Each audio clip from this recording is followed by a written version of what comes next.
Hey there. If you see this letter and are interested in exchanging books and deeply analyzing them with me, leave your book with a noticeable note hanging from it. Love, Angelo. There. I just did that. Oh my God. I don't know if this is the right thing to do, but I don't care. I took The Second Sex by Simone de Beauvoir, put the note on it, and left the house. There is this new free public library where you can leave a book and get one. I've been going there for a while now, and there are no new books. I read all of them, and I don't think there's someone else that is using it. So, I wanted to try my luck with this note. Maybe there's going to be someone that replies. Or maybe this is stupid. I don't know. I put the book in and took the previous read. Still nothing new. It seems like I'm the only person that reads in this small town. And for some reason, that doesn't surprise me.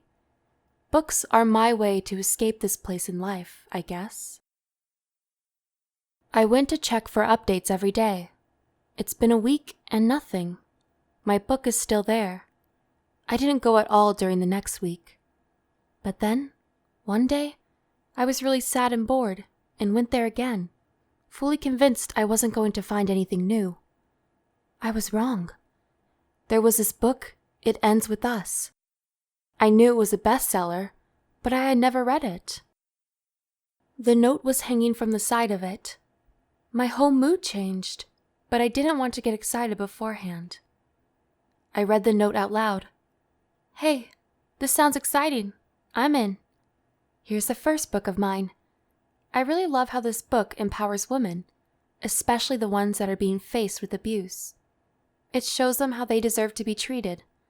A lot of women, especially the ones like Lily, main character, have had a bad example of what love and relationships are supposed to be like, and they usually settle or repeat the toxic patterns. Anyways, I don't want to spoil this for you. Read it and let me know. Love, Murakami. Okay, let me take a breath. This is actually happening, I said to myself. I got so excited. There was a date and time of when we were supposed to leave the books, while bringing other ones for each other, of course without meeting or knowing who we were. That was rule number 1. After a few days of reading the book, I finally finished it with tears. I began writing the note. Well, thank you for making me cry. I absolutely loved it. It definitely triggered me. I, myself, have had such experiences with my parents to the point that I'm 20 years old and have never considered being in a relationship. I got to realize that their example of love is probably what has made me start to believe that love doesn't exist. I've fully given up on relationships, to the point that I don't really have a friend. That's why I started this whole thing.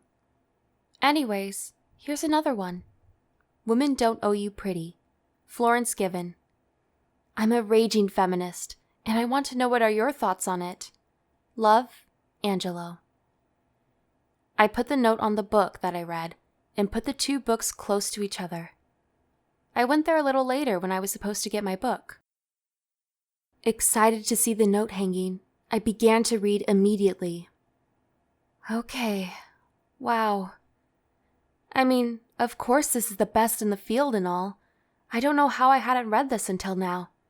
So thanks. My biggest take from it is realizing how I used to feel incomplete and like I needed someone to save me as a woman.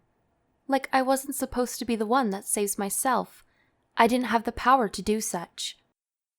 That can only be done by a man. And it's wrong. I've proven it wrong. Anyways, here is the Celestine Prophecy, James Redfield. I'm into spirituality stuff.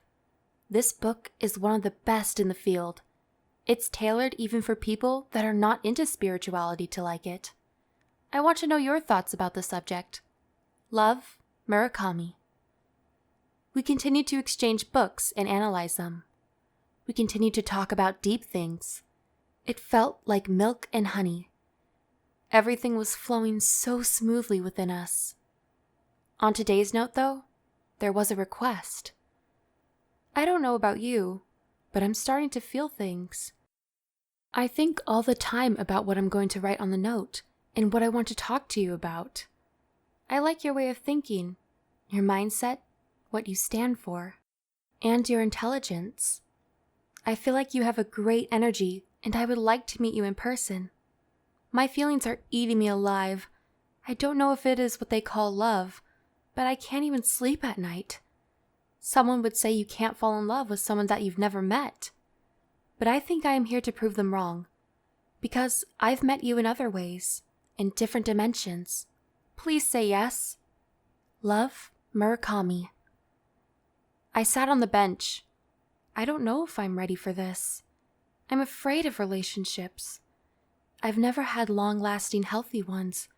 How could I have one now? But at that time, I didn't overthink it. I put the date and time on the note and drove around for 1 hour straight with no direction. It was one of those drives that feels like a therapy session. It was nighttime. There were only dim street lights and one person sitting on the bench. I went there holding the book that we exchanged. That was going to be something to let us know what to look for. Our code. I sat on the bench, didn't look at the girl at all. I got nervous. It was also cold, and I just took the book out of my tote bag and stared at it, shaking from the cold. The girl turned to look at me and said, "Angelo?" I looked at her face and then at her hands holding the first book that we exchanged. How the hell didn't I see that this whole time? "Murakami?" I said back. We both smiled after 1 full minute of staring at each other in silence and hugged. It felt like the warmest hug of my life.